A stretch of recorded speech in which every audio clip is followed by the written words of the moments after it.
జేసీ అస్మిత్ రెడ్డి గారు ఈ సందర్భంగా స్వాగతం పలుకుతారు.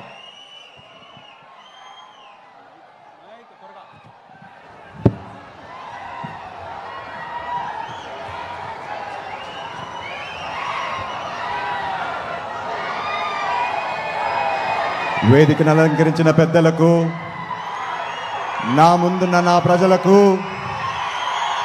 అపర భగీరథుడు, ఆపద్బాంధవుడు, బలరాముడైన మన ముఖ్యమంత్రి వర్య శ్రీ నారా చంద్రబాబు నాయుడు గారికి నా వందనం, అభివందనం. ఈరోజు మీ ముందుకు ఏదో స్పీచ్ ఇచ్చేదానికి రాలేదు. నిన్నగాక మొన్న ముఖ్యమంత్రి వర్యులతో నాకు జరిగిన సంఘటన మీతో పంచుకుందామని చెప్పి మీ ముందుకొచ్చా. గత సంవత్సరంలో అసెంబ్లీ సమావేశాలు జరిగేటప్పుడు ముఖ్యమంత్రి గారి పేషీకి వెళ్ళా. నేను అక్కడికి వెళ్ళి, అయ్యా మా యాడికి కాలువకు, మా ముచ్చుకోట రిజర్వాయర్కి నీటి కేటాయింపులు లేవు, దయ ఉంచి ఒక జియో ఇప్పించండి అని చెప్పి ముఖ్యమంత్రి వారి దగ్గరికి వెళ్ళా.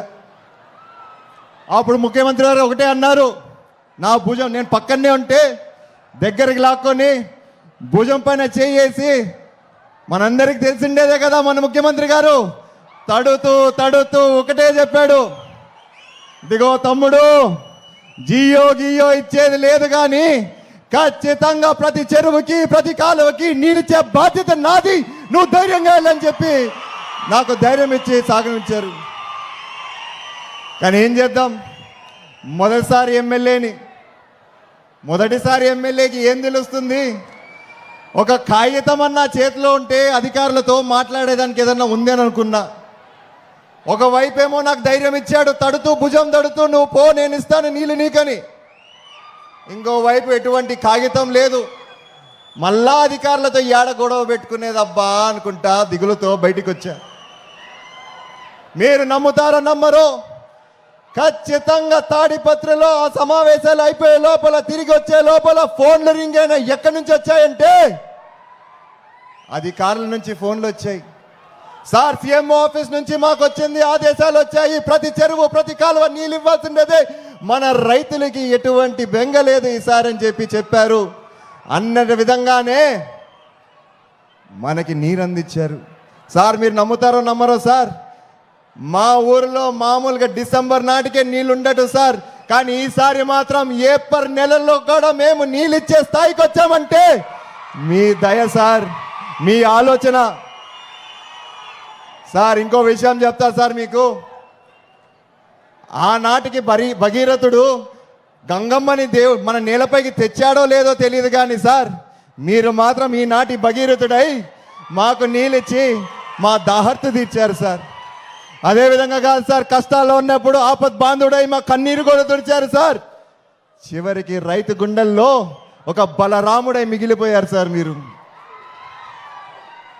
సార్, నీరిచ్చారు, బ్రహ్మాండంగా ఉంది సార్. మాకు చిన్న చిన్న సమస్యలు కూడా ఉన్నాయి సార్, మా కాలువలు ఉన్నాయి సార్. ఆ కాలంలో ఎప్పుడైతే జేసీ దివాకర్ రెడ్డి గారు, మా పెదనాన్నగారు శాసనసభ్యులుగా ఉన్నారో, ఒకవైపు నార్త్ కెనాలు, ఒకవైపు యాడి కెనాలు, మరొక వైపు ఫ్లడ్ లో కెనాలు, ఇంకోసారి Pendekal reservoir, Chagal reservoir sir, ఇవన్నీ కట్టించుకున్నాం సార్.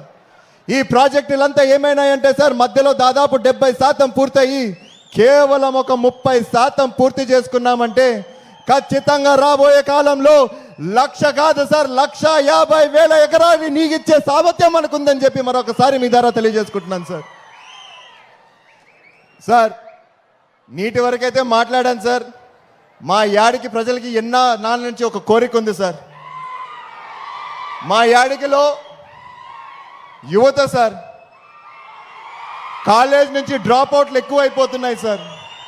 కేవలం ఒకే ఒక కారణం, మాకు దగ్గరలో ఎటువంటి జూనియర్ కాలేజీలు లేవు సార్. ఒకవైపు చూస్తే తాడిపత్రి దాదాపు 30 కిలోమీటర్లు, ఇంకో వైపు చూస్తే గుత్తి అదొక 30 కిలోమీటర్, హెడ్ క్వార్టర్ అనంతపూర్ అయితే అదొక 60 కిలోమీటర్లు సార్. వీటికి చేరుకునే బదులు మీరు ఇంట్లో ఉండిపోండి, మాకు చదువులు వద్దని చెప్పి డ్రాప్అవుట్స్ ఎక్కువైపోతున్నాయి సార్. సో దయవించి నేను కోరేది ఏంటంటే సార్, ఒకవైపు భూమిని నమ్ముకున్నాం సార్, మాకు ఇది తప్ప మాకు వేరే ఏది రాదు సార్ చేసుకోవడానికి. దయచేసి మా కాలువలు పూర్తి చేయండి సార్, మాకు మళ్ళా నీళ్ళు వచ్చే విధంగా చేయండి సార్. అదే విధంగా మా యువతకి మరొక్కసారి భరోసా ఇవ్వండి సార్. నేనున్నానని చెప్పి మీరు రైతాంగానికి కూడా భరోసా ఇచ్చినట్టు అవుతుంది సార్. ఇప్పటికే యువత చాలా మంది ముందుకు రావట్లేదు సార్. మీరు కానీ భరోసా ఇచ్చారంటే ఖచ్చితంగా రాబోయే కాలంలో ముందే మనం ఆర్టిఫిషియల్ ఇంటెలిజెన్స్ ఎక్కువైపోతుంది అంటున్నాం. ఉద్యోగాలు ఉంటాయి, ఉద్యోగాలు ఎక్కడికి పోవు. 1,00,000 ఉద్యోగాల దగ్గర ఒక 70,000 ఉద్యోగాలు రావచ్చేమో. ఈ 30,000 మందికి మనం న్యాయం చేయాలంటే సార్ ఖచ్చితంగా మన కాలువలు పూర్తి చేసుకోవాలా, మన రిజర్వాయర్లు అయిపో చేసుకోవాలా. సో మరొక్కసారి ఈ సభాముఖంగా మిమ్మల్ని కోరేది ఏంటంటే సార్, మాకు నీళ్ళు ఇప్పించండి, మా రైతులు బాగు చూడని చెప్పి కోరుకుంటూ సెలవు తీసుకుంటున్నాను. జై అమరావతి, జై జై అమరావతి. మన గౌరవ శాసనసభ్యులు